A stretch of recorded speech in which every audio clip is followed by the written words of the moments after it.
ಈಗ ನಾವು ಆರೋಪಿ ಸ್ಥಾನದಲ್ಲಿ ನಮ್ಮನ್ನು ಕೂರಿಸಿರೋದ್ರಿಂದ ನಾವು ಅತಿ ಹೆಚ್ಚು ಕೋರ್ಟ್ ವಿಚಾರ ಮಾತಾಡೋಕ್ಕೆ ಬರಲ್ಲ. ಭಾಳ ವಿಶೇಷವಾಗಿ ಪೆನ್ ಡ್ರೈವ್ ಪ್ರಕರಣದಲ್ಲಿ ಯಾರ್ಯಾರು ಇದ್ದಾರೆ ಅಂತಂತೇಳಿ ಜಗತ್ತಿಗೆ ಗೊತ್ತಾಗಿದೆ. ಭಾಳ ವಿಶೇಷವಾಗಿ ರಾಜ್ಯದ ರಾಜಕಾರಣದಲ್ಲಿ ಅಲ್ಲೋಲ ಕೊಲ್ಲೋಲ ಸೃಷ್ಟಿ ಮಾಡಿದಂಥ ಆ ಒಂದು ಪ್ರಸಂಗ, ಆ ದಿನಗಳ ಒಂದು ಕೈ ನೆನಪುಗಳು ಮರುಕಳಿಸಿ ನೋಡೋದಾದರೆ ಡಿ ಕೆ ಶಿವಕುಮಾರ್ ಮೊದಲನೇ ಆರೋಪಿ ಸ್ಥಾನದಲ್ಲಿದ್ದಂಥವರು. ಡಿ ಕೆ ಶಿವಕುಮಾರ್ ಆದ ನಂತರ ಒಂದು ದಿವಸ ಮುಂಚಿತವಾಗಿ ಒಬ್ಬ ಖಾಸಗಿ ಚಾನಲ್ನನ್ನು ಪ್ರಜ್ವಲ್ನ ರಾಸಲೀಲೆ ಅಂತೇಳಿ ಪ್ರೋಮೋನ ಬಿಡುಗಡೆ ಮಾಡಿದರು. ಪ್ರೋಮೋ ಬಿಡುಗಡೆ ಮಾಡೋದಕ್ಕೆ ಆತನ ಹತ್ರ ಪೆನ್ ಡ್ರೈವ್ ಬಂದಿದೆ ಅನ್ನೋದು ಅಷ್ಟೊತ್ತಿ ಜಗಜ್ಜಾಹೀರಾಯಿತು. ನಾಳೆ ಟೆಲಿಕಾಸ್ಟ್ ಆಗ್ತದೆ ಅಂತ ಅಂದಾಗ ರಾಕೇಶ್ ಶೆಟ್ಟಿ ಹತ್ರ ಪೆನ್ ಡ್ರೈವ್ ಹೆಂಗೆ ಬಂತು ಅನ್ನೋದು ಇದುವರೆಗೂ ಕೂಡ ಯಾರೂ ಕೇಳಲಿಲ್ಲ. ಒಂದು ಖಾಸಗಿ ಚಾನಲ್ ಸಂಸ್ಥಾಪಕನಾದಂಥ ರಾಕೇಶ್ ಶೆಟ್ಟಿಯವ್ರನ್ನ ವಿಚಾರಣೆ ಮಾಡಲಿಲ್ಲ, ಅವ್ರಿಗೆ ಯಾವುದೇ ನೋಟಿಸ್ ಕೊಡಲಿಲ್ಲ ಅಲ್ಲಿ.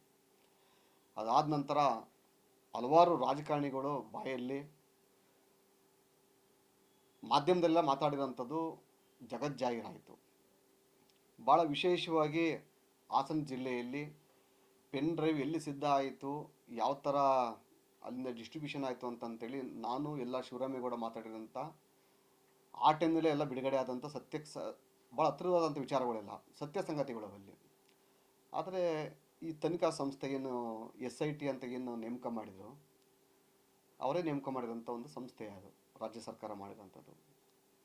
ಸೊ ಅವರಿಗೆ ಯಾವುದೋ ಒಂದು ಕುಟುಂಬವನ್ನು ತೆಗಿಬೇಕು, ಯಾವುದೋ ಒಂದು ಕುಟುಂಬವನ್ನು ಮುಗಿಸ್ಬೇಕು ಅನ್ನೋ ಒಂದು ಕಾರಣಕ್ಕೋಸ್ಕರ ಅವರು ಆ ಸೈಡಿನ ರಾಜಕಾರಣವನ್ನು ಮಾಡ್ತಾ ಬಂದರು. ಅಲ್ಲಿ ತಪ್ಪಿತಸ್ಥ ಯಾರೇ ಆಗಿರಲಿ ಕೋರ್ಟಿಗೆ ತಲೆಬಾಗಲೇಬೇಕು, ಶಿಕ್ಷೆ ಆಗಲಿ, ಅದು ಬೇರೆ ವಿಚಾರ ಅದರಲ್ಲಿ. ಆದರೆ ವೈಯಕ್ತಿಕವಾಗಿ ತೆಗೆದುಕೊಂಡಾಗ ರಾಜಕೀಯದಲ್ಲಿ ಇವತ್ತು ಯಾರೂ ಕೂಡ ಸಾಕ್ಷಿಗಳಲ್ಲ.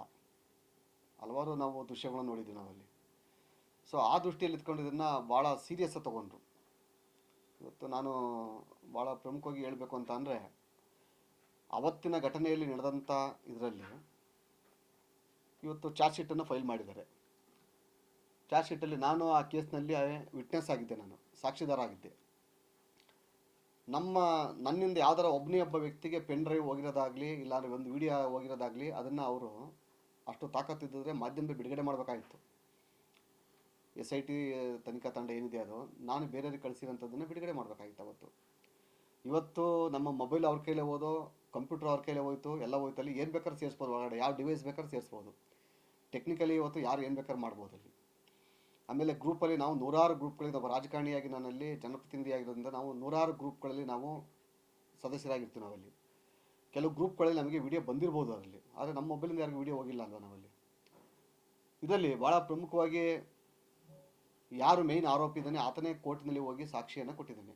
ಯಾರು ಈ ಪೆನ್ ಡ್ರೈವ್ನ ಕಿಂಗ್ ಪಿನ್ ಯಾರಿದ್ದಾನೆ, ಪ್ರಜ್ವಲ್ ರೇವಣ್ಣ ಕಾರ್ ಡ್ರೈವರು ಕಾರ್ತಿಕ್ ಅಂತ, ಅವತ್ತನೇ ಹೋಗಿ ಪೆನ್ ಡ್ರೈವ್ನ ನನ್ನ ಸ್ನೇಹಿತರನ್ನ ತಗೊಂಡಿದ್ದೆ ಅಂತ ಹೇಳಿದ್ದಾನೆ. ಬೇರೆ ಬೇರೆ ಎಲ್ಲ ಇದ್ದಾವೆ ಅಲ್ಲಿ, ಉದಾಹರಣೆಗಳಿದ್ದಾವೆ ಅಲ್ಲಿ. ಆದರೆ ಆ ಪೆನ್ ಡ್ರೈವ್ ವಿಚಾರದಲ್ಲಿ ಇದ್ದಂಥ ಪ್ರಮುಖ ಆರೋಪಿಗಳ ಪಟ್ಟಿಯಲ್ಲಿ ಭಾಳ ಪ್ರಮುಖವಾಗಿ ಹಾಸನ ಜಿಲ್ಲೆಯಲ್ಲಿ ಓಡಾಡ್ತಾ ಇದ್ದು ಪ್ರೀತಮ್ ಗೌಡ. ಹಾಸನ ಜಿಲ್ಲೆಯ ಮಾಜಿ ಶಾಸಕರಾದಂಥ ಅಂದಿನ ಟೈಮ್ ಹಾಲಿ ಶಾಸಕರಾದಂಥ ಪ್ರೀತಮ್ ಗೌಡ, ಅವನ ಹೆಸರಲ್ಲಿ ಹೋಯಿತು. ಪೆನ್ ಡ್ರೈವ್ ರೆಡಿಯಾಗಿದ್ದು ಸಿದ್ಧ ಮಾಡಿ ಬಿಡ್ತಾವ್ರೆ ಅಂತಂತೇಳಿ ಎಲ್ಲರಿಗೂ ಜಗಜ್ಜಾಹೀರಾತು ಗೊತ್ತಾಗಿದ್ದು ಹೋಟೆಲ್ ಅಶೋಕದಲ್ಲಿ ಆ ದಿವಸ ತನಿಖೆ ಮಾಡೋ ಸಂದರ್ಭದಲ್ಲಿ ಯಾರ್ಯಾರಿದ್ರು ಅಲ್ಲಿ, ಯಾರ್ಯಾರು ಹೋಟೆಲ್ ಅಶೋಕನ ಯಾಕೆ ಮಾಜರ್ ಮಾಡಿಲ್ಲ? ಯಾಕೆ ನಾನು ಇನ್ನೂ ಅದನ್ನು ಭಾಳ ಸ್ಪಷ್ಟವಾಗಿ ಹೇಳಕ್ಕೆ ಇಚ್ಛೆಪಡಲ್ಲ. ಕಾರಣ ಏನಂತಂದರೆ, ಚಾರ್ಜ್ ಶೀಟ್ ಅಪ್ಲೈ ಮಾಡಿದ್ದೀನಿ, ನನಗೆ ದಾಖಲಾತಿ ಸಿಕ್ಕಿಲ್ಲ ಅಲ್ಲಿ. ಇವರು ಲೋಪದೋಷಗಳು ಏನಿದೆಯೋ ಇನ್ನೂ ಗೊತ್ತಿಲ್ಲ ನಮಗೆ ಅಲ್ಲಿ. ಭಾಳ ಪ್ರಮುಖವಾಗಿ ಹೋಟೆಲ್ ಅಶೋಕನ ಕಸ್ಟಡಿ ತಗೋಬೇಕಾಗಿತ್ತು. ಆಮೇಲೆ ಹಾಸನ ಲೋಕಸಭಾ ಸದಸ್ಯರಾದಂಥ ಶ್ರೇಯಸ್ ಪಟೇಲ್ ಅವ್ರನ್ನ ಕಸ್ಟಡಿ ತಗೋಬೇಕಾಗಿತ್ತು. ಯಾಕೆ ತಗೊಳ್ಳಿಲ್ಲ? ಅವ್ರಿಗೆ ಯಾಕೆ ನೋಟಿಸ್ ಕೊಡಲಿಲ್ಲ? ಭಾಳ ವಿಶೇಷವಾಗಿ ಹಾಸನದ SP ಆದಂಥ ಮೊಹಮ್ಮದ್ ಸುಜಿತಾ ಅವರಿಗೆ ಮೊಬೈಲ್ಗೆ ಎಷ್ಟು ಜನ ವ್ಯಕ್ತಿಗಳು ಕರೆ ಮಾಡಿದ್ರು ಅಂತಂದೇಳಿ ಒಂದು ತಿಂಗಳ ಹಿಂದಿನಿಂದಲೂ ಕೂಡ ಅವ್ರು ತನಿಖೆ ಯಾಕೆ ಮಾಡಲಿಲ್ಲ? ಅವ್ರದ್ದು ಎಷ್ಟು ಮೊಬೈಲ್ ಇದ್ದೋ, ಯಾರ್ಯಾರ ಜೊತೆ ಮಾತನಾಡಿದ್ದಾರೆ, ಅವರಲ್ಲಿ ಯಾರ್ಯಾರು ಆ SP ಆಫೀಸಿಗೆ ಬಂದಿದ್ದಾರೆ. ನಾನು RTIಯಲ್ಲಿ ಕೇಳಿದ್ದೆ, CC ಕ್ಯಾಮ್ರಾ ಫುಟೇಜ್ ಕೊಡಿ, SP ಆಫೀಸ್ಗೆ ಯಾರೇ ಬಂದವ್ರೆ ಅಂತೇಳಿ. ನನಗೆ ಒಂದು ಪತ್ರ ರಿಟರ್ನ್ ಬರೀತಾರಲ್ಲಿ, ನಿಮ್ಮ ಮೇಲೆ ಗಂಭೀರವಾದಂಥ ಆರೋಪ ಇರೋದರಿಂದ ನಿಮಗೆ ಯಾವುದೇ ದಾಖಲಾತಿ ಕೊಡೋಕ್ಕೆ ಬರೋದಿಲ್ಲ ಅಂತ ಬರೀತಾರೆ ಪತ್ರದಲ್ಲಿ. ಸೊ ಮೊಹಮ್ಮದ್ ಸುಜಿತಾ ಅವರು ಎಲ್ಲಿದ್ದರು, ಯಾರ್ಯಾರು ಕಮ್ಯುನಿಕೇಷನ್ ಆಯಿತು, ಯಾವ್ಯಾವ ರಾಜಕಾರಣಿ ಅವ್ರಿಗೆ ಫೋನ್ ಮಾಡಿದ್ರು, ಏನೇನಾಯಿತು, ಇವ್ರು ಎಲ್ಲೆಲ್ಲಿ ಹೋಗಿದ್ರು, ಯಾರ್ಯಾರ ಮನೆಗೆ ಹೋಗಿದ್ರು ಎಲ್ಲ ಬರಬೇಕು, ಬೇಕಲ್ವ ಅದು. ಅದಾದ ನಂತರ ಏನು ತನಿಖಾಧಿಕಾರಿ ಅಂತ ಏನು ಹಾಕಿದ್ದಾರೆ ಇವತ್ತು ತಮ್ಮಯ್ಯ ಅಂತೇಳಿ ಅವರ ಚರಿತ್ರೆ ತಗೊಳ್ಳಿ, ಗೊತ್ತಾಗ್ತದೆ ಎಲ್ಲ ಇತಿಹಾಸ ಏನಾಗಿದೆ ಅಂತೇಳಿ. ಆತ ಎಷ್ಟು ಸೇಡಿನ ರಾಜಕೀಯ ಮಾಡ್ದ ಅಂತ ಅಂದರೆ, ನನ್ನ ಅರೆಸ್ಟ್ ಮಾಡ್ಕೊಂಡು ಹೋದಾಗ, ನನಗೆ ಅರೆಸ್ಟ್ ಮಾಡಿದ್ದು ಬೇರೆ ಕೇಸಲ್ಲಿ, ಪೆನ್ ಡ್ರೈವ್ ಕೇಸಿಗೆ ಕರ್ಕೊಂಡು ಹೋದಾಗ ನನ್ನ ಮೇಲೆ ಮ್ಯಾನ್ ಹ್ಯಾಂಡ್ಲ್ ಮಾಡಿದರು.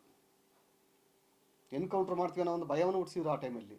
ಅದಕ್ಕೆ ನಾವು ಕಾನೂನು ಚೌಕಟ್ಟು ಉತ್ತರ ಕೊಡ್ತಾ ಇದ್ದೀವಿ. ಇಲ್ಲಿ ರಾತ್ರಿ 3 ಗಂಟೆ ರಾತ್ರಿ ಮಧ್ಯರಾತ್ರಿ ಮನೆಗೆ ಹೋಗಿ ಬೆಂಗಳೂರು ಮನೆ ನನ್ನ ಬಾಗಿಲು ಬೀಗ ನನ್ನ ಮಗನ ಹತ್ರ ಇದೆ ಅಂತ ಹೇಳಿದ್ರು ಕೂಡ ಅಲ್ಲಿ ಆರೋಪಿ ಸ್ಥಾನದಲ್ಲಿ ನನ್ನ ಕರ್ಕೊಂಡು ಕಸ್ಟಡಿಯಿಂದ ಕರ್ಕೊಂಡೋಗಿ ಅಲ್ಲಿ ಮನೆ ಬಾಗಿಲು ಹೊಡೆದಾಕ್ತಾರೆ. ಅಲ್ಲಿ ಇದೇ ತಮ್ಮಯ್ಯ ಅವರು ನೇತೃತ್ವದಲ್ಲಿ ಬಾಗಿಲು ಹೊಡೆದು ತಂದ್ರಲ್ಲಿ ಏನು ಸಿಕ್ಕಿದೆ ನಮ್ಮ ಮನೆಯಲ್ಲಿ? ಇಲ್ಲ ಪೆನ್ ಡ್ರೈವ್ ಸಿಗ್ತಾ, ಇಲ್ಲ ಕಂಪ್ಯೂಟರಲ್ಲಿ ಎತ್ಕೊಂಬರಲ್ಲ ಏನಾದ್ರು ಸಿಗ್ತಾ ಅಲ್ಲಿ? ಯಾಕೆ ಅದನ್ನು ಟಿ ವಿಲಿ ಟೆಲಿಕಾಸ್ಟ್ ಮಾಡಲಿಲ್ಲ ನೀವೆಲ್ಲ? ಇಲ್ಲಿ ಮೇಯ್ನ್ ಆರೋಪಿ ಸ್ಥಾನದಲ್ಲಿ ಇರೋಂಥವ್ರು ಪ್ರೀತಮ್ ಗೌಡ ಇಲ್ಲ, ಡಿ ಕೆ ಶಿವಕುಮಾರ್ ಇಲ್ಲ, ರಾಜಕಾರಣಿಗಳು ಯಾರೂ ಇಲ್ಲ, ಶ್ರೇಯಸ್ ಪಟೇಲ್ ಇಲ್ಲ, ಶರತ್ ಇಲ್ಲ. ಮೇಯ್ನು ಶಿವಲಿಂಗೇಗೌಡ ಓಪನ್ ಆಗಿ ಹೇಳಿದಾರಲ್ಲ, ಪೆನ್ ಡ್ರೈವ್ ಹಂಚಿ ನೋಡಿ ಅಂತಾರೆ ಎಲ್ಲ ತಗೊಳ್ಳಿ ಕಳಿಸಿದ್ವಿ ನೋಡಿ, ಎಲ್ಲ ನೀಟಾಗಿ ಹಂಚ್ಕೊಳ್ರಿ ಅಂತ. ಅವರು ನೇರವಾಗಿ ಆಡಿಯೋ ರಿಲೀಸ್ ಆಯ್ತಲ್ಲ. ಶಿವಲಿಂಗೇಗೌಡನ ಯಾಕೆ ಅರೆಸ್ಟ್ ಮಾಡಲಿಲ್ಲ? ಶಿವಲಿಂಗೇಗೌಡ ಯಾಕೆ ನೋಟಿಸ್ ಕೊಡಲಿಲ್ಲ? ಭಾಳ ನೋವಿನ ಸಂಗತಿ ಅಂತ ಅಂದರೆ, ಇದು ಈ ಸಂವಿಧಾನದಲ್ಲಿ ಇರುವಂಥ ಅದರ ಹಾಲಿ ಕರ್ನಾಟಕದಲ್ಲಿರುವಂಥ ಕಾನೂನು ಸಂಪೂರ್ಣವಾಗಿ ಕಾಂಗ್ರೆಸ್ ಪಕ್ಷದ ಗುಲಾಮರಾಗಿ ಕೆಲಸ ಮಾಡ್ತಿದ್ದಾರಲ್ಲಿ. ಹಾಗಾಗಿ ಇವರು ಏನು ಇನ್ವೆಸ್ಟಿಗೇಷನ್ ಆಫೀಸರ್ ಯಾರು ತಮ್ಮಯ್ಯ ಅವರು ನೇಮಕ ಮಾಡಿದ್ರು, ತಮ್ಮಯ್ಯವರ ಚರಿತ್ರೆಯನ್ನು ಅತಿ ಕೆಲವೇ ದಿವಸಗಳಲ್ಲಿ ನಾನೇ ಬಿಡುಗಡೆ ಮಾಡ್ತೀನಿ. ನಾನು ಇದು ಚಾರ್ಜ್ ಶೀಟ್ ತೆಗೆದು ಓದಿ ನಾನಲ್ಲಿ ಪ್ರಾಮಾಣಿಕ ನಾವು ತಪ್ಪು ಮಾಡಿ ಶಿಕ್ಷೆ ಕೊಡಲಿ, ನಾವು ತಲೆಭಾಗ ನಾವಲ್ಲಿ. ನನಗೆ ಆರೋಪಿ ಮಾಡಿರಿ ಅಂತ ನಾನು ಮಾತಾಡ್ತಾ ಇಲ್ಲ. ಅಲ್ಲಿ ಎಷ್ಟೋ ಜನ ನಿಜವಾದ ಆರೋಪಿಗಳ ಕೈಯಿಂದ ತಪ್ಪಿಸ್ಕೊಬಿಟ್ಟವ್ರಲ್ಲಿ. ಇವ್ರಿಗೆ ರಾಕೇಶ್ ಶೆಟ್ಟಿ ಒಳ ಇನ್ಸ್ಪೆಕ್ಟರ್ಗೆ ಬಂದು ಹೋಗ್ತಾರೆ, ಯಾರಾದರೂ ಕೇಳಿದಾರ ಅವ್ರನ್ನ? ಆಮೇಲೆ ಪುಟ್ಟಿ ಅಲಿಯಾಸ್ ಪುಟ್ಟರಾಜು, ಅವನ ಮೇಲೆ ನೋಟಿಸೇ ಕೊಡಲಿಲ್ಲ. ಅಲ್ಲಿ ಇನ್ನೊಬ್ಬ ಕಾರ್ತಿಕನ ಗೆಳೆಯ ಅಂತೇಳಿ ಕೋರ್ಟಲ್ಲಿ ಸ್ಟೇಟ್ಮೆಂಟ್ ಕೊಟ್ಟಿದ್ದಾನಲ್ಲ, ಅವನು ಫ್ರೆಂಡು ಎಲ್ಲೋ ಅದ, ಅವನು ದೀಪು ಅಂತೇಳಿ ಅವನಿಗೆ ಅರೆಸ್ಟ್ ಮಾಡಿದ್ರು. ಅವನು ಎಲ್ಲೂ ಪಟ್ಟಿ ಇಲ್ವೇ ಇಲ್ಲ ಈ ಚಾರ್ಜ್ ಶೀಟಲ್ಲಿ, ಅವನ ಹೆಸರೇ ಇಲ್ಲ ಎಲ್ಲೂ. ಇಲ್ಲಿ ಯಾರ್ಯಾರು ನಿಜವಾಗಿ ಪೆನ್ ಡ್ರೈವ್ ಹಂಚಿದ್ದಾರೆ ಅವರೊಬ್ಬರ ಹೆಸರು ಇಲ್ಲ ಇಲ್ಲಿ. ಕಾರ್ತಿಕನೊಬ್ಬನ ಬಿಟ್ಟು ಒಂದು 3 ಜನ, ಅಂದರೆ ಜನ ತಪ್ಪು ತಿಳ್ಕೋಬಾರ್ದು ಅಂತೇಳಿ ಅವನು ಕಾರ್ತಿಕ್ಕು, ಚೇತನ್, ಆಮೇಲೆ ಲಿಖಿತ ಅಂತ ಒಬ್ಬ ಹುಡುಗ, ಅದಾದ ನಂತರ ಇವನು ಹೇಳಿ ಚೇತನ್ ಎಸ್ ಅಂತ ಇದ್ದಾನೆ, ಕಾರ್ತಿಕ್ ಇದ್ದಾನೆ, ನವೀನ್ ಗೌಡ. ಇವು 3 ಜನ ಹೆಸರು ಮಾತ್ರ ಮಾಡಿಕೊಂಡವ್ರೆ. ಇನ್ನು ಮಿಕ್ಕಿದವ್ರು ಯಾರು ಹೆಸರುಗಳಿಲ್ಲ, ಯಾರ್ಯಾರು ಮೇನ್ ಪ್ರಮುಖ ಪಾತ್ರದ್ದು ಇಲ್ಲ. ಅಂದರೆ ಇವ್ರು ಹಾಕಿರುವಂಥ ಚಾರ್ಜ್ ಶೀಟು ಎಷ್ಟು ಪ್ರಾಮಾಣಿಕವಿದೆ ಅನ್ನೋದು ನಾವು ಪ್ರಶ್ನೆ ಮಾಡಬೇಕಾಗಿದೆ. ಇಲ್ಲಿ ನಾನು ಚಾರ್ಜ್ ಶೀಟ್ ಸುಮಾರು ಒಂದು 12,000 ಪುಟಗಳು ಚಾರ್ಜ್ ಶೀಟ್ ಅಂದಿದೆ ಅಂತ ಹೇಳಿದ್ರಲ್ಲಿ, ನಾನು ಆ ಚಾರ್ಜ್ ಶೀಟನ್ನು ತೆಗೆದು ಕಾನೂನು ತಜ್ಞರ ಜೊತೆ ಚರ್ಚೆ ಮಾಡಿ, ನಾನೊಬ್ಬ ವಕೀಲರಾಗಿರೋದ್ರಿಂದ ಇದನ್ನು ಡೆಪ್ತ್ ಹೋಗ್ತೀನಿ, ನಾನು ಬಿಡಲ್ಲ ನಾನಿಲ್ಲಿ. ಬಟ್ ಆದರೆ ಒಂದಂತೂ ಸತ್ಯ, ಯಾವುದೇ ಕಾರಣಕ್ಕೂ ಕೂಡ ಈ ಜಿಲ್ಲೆಯ ಈ ಪೆನ್ ಡ್ರೈವ್ ತನಿಖಾಧಿಕಾರಿಗಳಿದ್ದಾರಲ್ಲ, ಈ ತನಿಖಾಧಿಕಾರಿಗಳನ್ನೇ ನಾವು ತನಿಖೆ ಮಾಡಬೇಕಾದ ಪರಿಸ್ಥಿತಿ ಬಂದಿದೆ ಈಗ. ಅವ್ರುಗಳು ತನಿಖೆ ಮಾಡ್ಬೇಕಾದ್ರೆ ಯಾರ್ಯಾರ ಫೋನಲ್ಲಿ ಮಾತಾಡಿದ್ದಾರೆ, ಎಲ್ಲೆಲ್ಲಿ ಹೋಗಿದ್ದಾರೆ, ಲೊಕೇಶನ್ ಅವೆಲ್ಲ ತೆಗಿಬೇಕು ನಾವಲ್ಲಿ. ತನಿಖೆ ಅದೇನು ಮಾಡ್ಬೇಕಂತ ತನಿಖೆ ಮಾಡಿಲ್ಲ ಅವರು ಯಾರ್ಯಾರು ಅವ್ರಿಗೆ ಶತ್ರುಗಳಿದ್ರು, ರಾಜಕೀಯ ಶತ್ರುಗಳಿದ್ರು, ಅವರನ್ನು ಮುಗಿಸುವಂಥ ಕೆಲಸವನ್ನು ಮಾಡಿದಾರಲ್ಲ. ಹಾಗಾಗಿ ಏನು CC 2/2026 ಚಾರ್ಜ್ ಶೀಟನ್ನು ಸಬ್ಮಿಟ್ ಮಾಡಿದ್ದಾರೆ, ಅದು ಘನ ನ್ಯಾಯಾಲಯಕ್ಕೆ ಕೈ ಸೇರಿದೆ. ಅಲ್ಲಿ ಕಾಪಿ ಬಂದ ನಂತರ ನಾನು ಮಾಧ್ಯಮದ ಮುಂದೆ ಬರ್ತೀನಿ. ಅದಕ್ಕೆ ಮುಂಚಿತವಾಗಿ ನಾನಲ್ಲಿ ಯಾರ್ಯಾರು ತನಿಖಾಧಿಕಾರಿಗಳಿದ್ದಾರೆ ಅವ್ರ ಮೇಲೆ ನಾನು ತನಿಖೆ ಮಾಡಲಿಕ್ಕೆ ಹೈಕೋರ್ಟಲ್ಲಿ ಕೂಡ ನಾನು ರಿಟ್ ಅರ್ಜಿಯನ್ನು ಸಲ್ಲಿಸಿ, ಮೊದಲು ನಾನು ಎಷ್ಟು ಪ್ರಾಮಾಣಿಕ ಅನ್ನೋದು ಈ ರಾಜ್ಯ ಜನತೆಗೆ ಗೊತ್ತಾಗಬೇಕು. ನಾನು ಪ್ರಾಮಾಣಿಕನ ಅಪ್ರಾಮಾಣಿಕ ಅಂತ ಗೊತ್ತಾದ ನಂತರ, ನನ್ನಲ್ಲಿ ಪ್ರಾಮಾಣಿಕ ಅಂತ ಗೊತ್ತಾದ ಮೇಲೆ ಇವರೆಲ್ಲರ ತನಿಖೆನ ಮುಂದೆ ತಂದಿರ್ತೀನಿ ನಾನು. ಧನ್ಯವಾದ.